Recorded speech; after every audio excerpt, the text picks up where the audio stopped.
அஸ்ஸலாமு அலைக்கும் ஃப்ரெண்ட்ஸ். இப்போ சூப்பரான பீஃப் கிரேவி எப்படி செய்கிறதுன்னு பார்க்கலாம். எண்ணெய் கொஞ்சம், எண்ணெய் நல்லா காஞ்சணும். 2 பட்டை, 2 ஏலக்காய், 1 கிராம்பு போட்டுக்கணும். அதுவும் நல்லா வெடிச்சிடணும். வெடித்ததுக்கப்புறம் வெங்காயம், கட் பண்ணி வச்ச வெங்காயம்,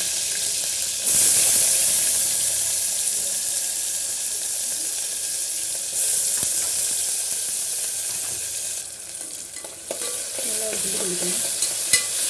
இது இப்போ நல்லா வதங்கட்டும். இப்போ நல்லா வதங்கிருச்சு. இதில் பொடியாக கட் பண்ண ஒரு தக்காளி,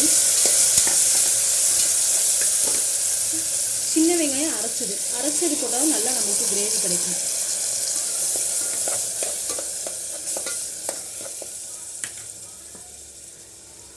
டேபிள் ஸ்பூன் இஞ்சி பூண்டு பேஸ்ட்டு,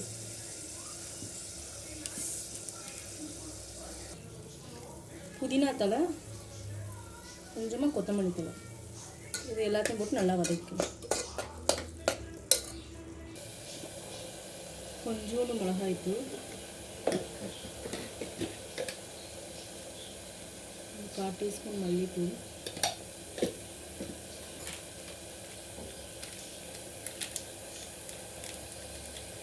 கொஞ்சமாக மஞ்சள் தூள்,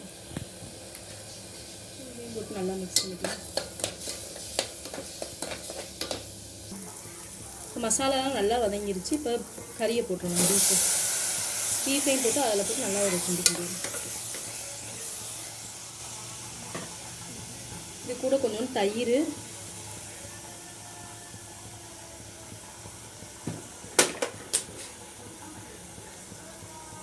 தேவைக்கேற்ப உப்பு, இது எல்லாத்தையும் போட்டு நல்லா வதக்கிடணும்.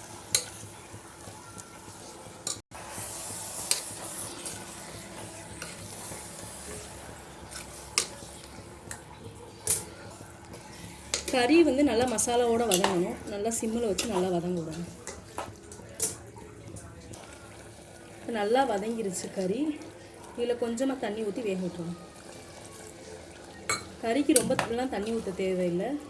இதில் இருக்க தண்ணியே போதும்.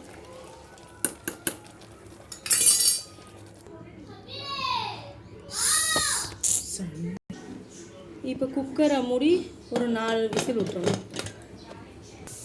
இப்போ பீஃப் கிரேவிக்கு இப்போ மசாலா எப்படி அரைக்கலாம்னு பார்ப்போம். மிளகு கொஞ்சம், சீரகம் கொஞ்சம், கொஞ்சமாக சோம்பு, இது மூணையும் கொஞ்சம் நல்லா வறுத்துக்கணும். நல்லா ஸ்மெல் வர வரையும் நல்லா வறுத்துக்கணும். நல்லா பொன்னிறமாக ஆயிடுச்சு. இப்போ ஸ்டவ் ஆஃப் பண்ணி அரைச்சிக்கணும்.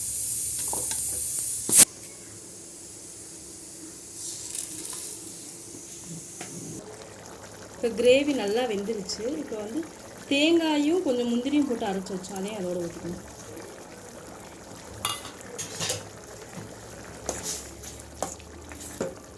இது நல்லா கொஞ்சம் கொதிக்கட்டும். இப்போ நல்லா கொதித்து எண்ணெய் பிரிஞ்சு வந்துருச்சு. இப்போ கடைசியில் நம்ம அரைச்ச மிளகு, சீரகம், சோம்பு தூளை போட்டுக்கணும். நம்ம காரத்துக்கு ஏற்ப போட்டுக்கணும். இப்போ பாருங்கள், நல்லா கொதிச்சு நல்லா வெந்துருச்சு. இந்த ஸ்டேஜில் கொஞ்சம் கொத்தமல்லியையும் புதினாவையும் தூவி ஆஃப் பண்ணிடலாம் ஸ்டவ். சூடான சூப்பரான பீஃப் கிரேவி ரெடி. எப்படி இருக்குன்னு பார்த்துட்டு லைக் பண்ணுங்கள், கமெண்ட் பண்ணுங்கள், ஷேர் பண்ணுங்கள், மறக்காமல் சப்ஸ்கிரைப் பண்ணுங்கள். Thank you friends.